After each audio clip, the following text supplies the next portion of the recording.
কেমন আছেন সবাই? আজকে রান্না হবে লাই পাতা দিয়ে ছোট মাছ দিয়ে। এই যে লাই পাতা,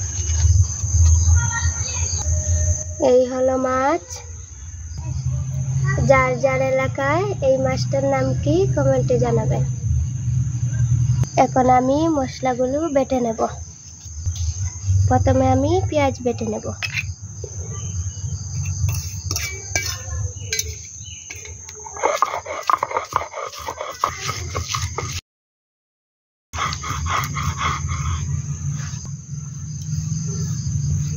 আমার পেঁয়াজ বাটা হয়ে গেছে, এবার নামিয়ে নেব।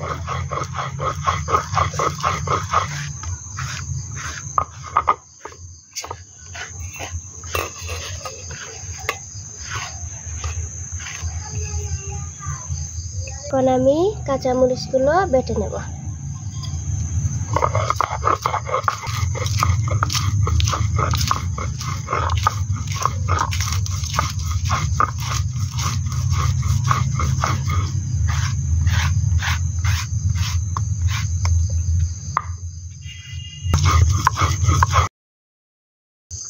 আমার কাঁচামরিচ হয়ে গেছে, এবার আমি নামিয়ে নেব।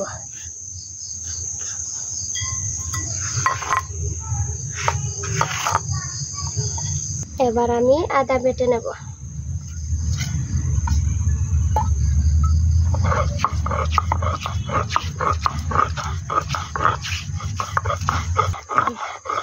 আমার আদা বাটা হয়ে গেছে, এবার আমি নামিয়ে নেব।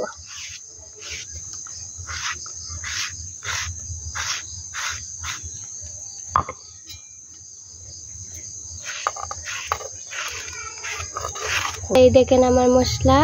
এবার চলেন আমরা রান্না করতে যাই।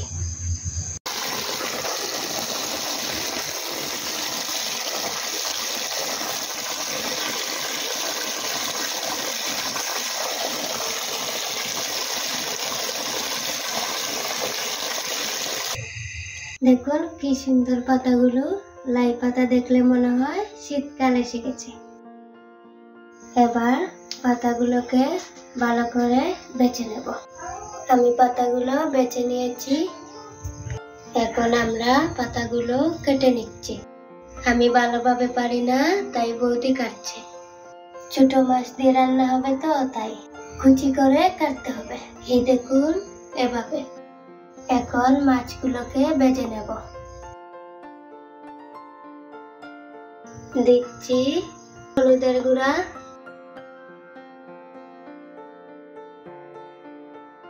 দিচ্ছি একটু মরিচের গুঁড়া,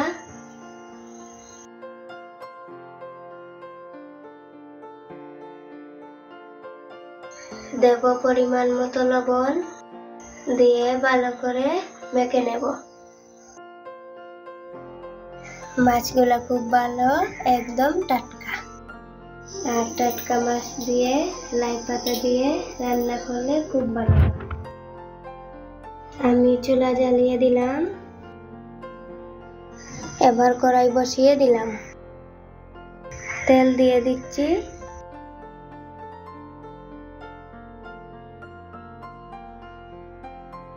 তেলটাকে আমি কড়াইয়ের চারপাশে ছড়িয়ে দিলাম। এবার একটা একটা করে মাছগুলো দিয়ে দিচ্ছি। আমি সবগুলো মাছ দিয়ে দিলাম। এবার মাছটাকে আমি লাল করে ভেজে নেব, কারণ মাছগুলো একটু ছোট।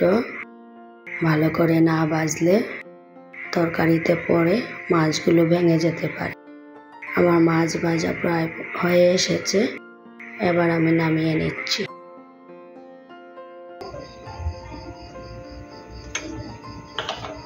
মাছ ভাজার তেলে আমি আর একটু তেল দিয়ে দিলাম, দিয়ে দিচ্ছি পেঁয়াজ কুচি। পেঁয়াজ কুচিটাকে আমি বাদামি করে ভেজে নেব। পেঁয়াজ ভাজা হয়ে গেলে আমি তাতে দিয়ে দেব পেঁয়াজ বাটা। আমার পেঁয়াজটা লাল হয়ে গিয়েছে, দিয়ে দিচ্ছি পেঁয়াজ বাটা। পেঁয়াজ বাটাটাকে আমি কিছুক্ষণ ভেজে নেব।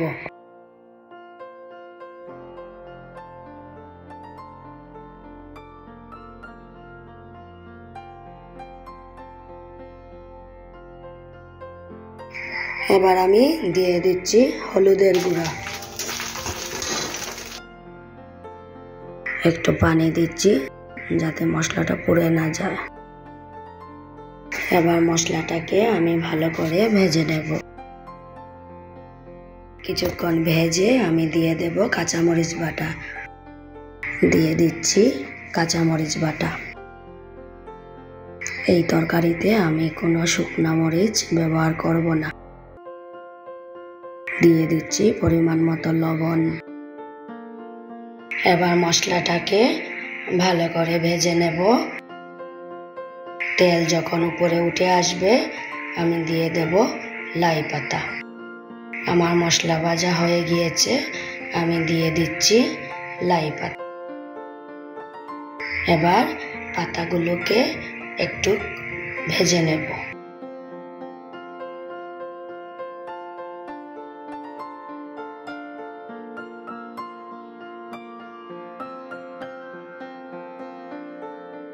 আমি প্রায় 3-4 মিনিট ভেজে নিয়েছি।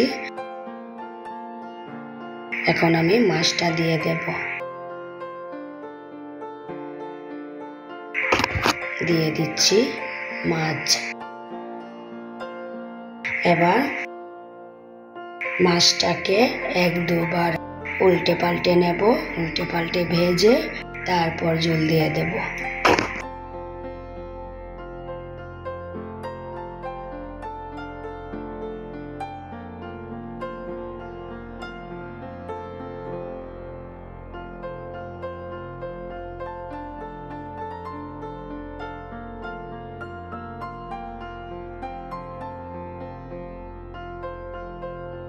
দিয়ে দিচ্ছি পানি।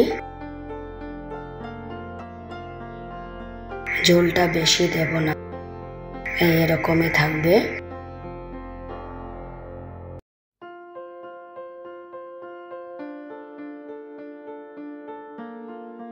এবার আমি ঢেকে দেব।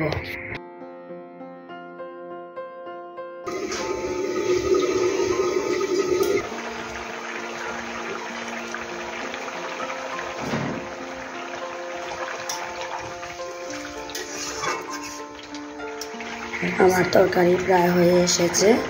এখন আমি আদা বাটা দিয়ে দিচ্ছি। আদা বাটা দিয়ে একটু চাল দিয়ে আমি নামিয়ে নেব।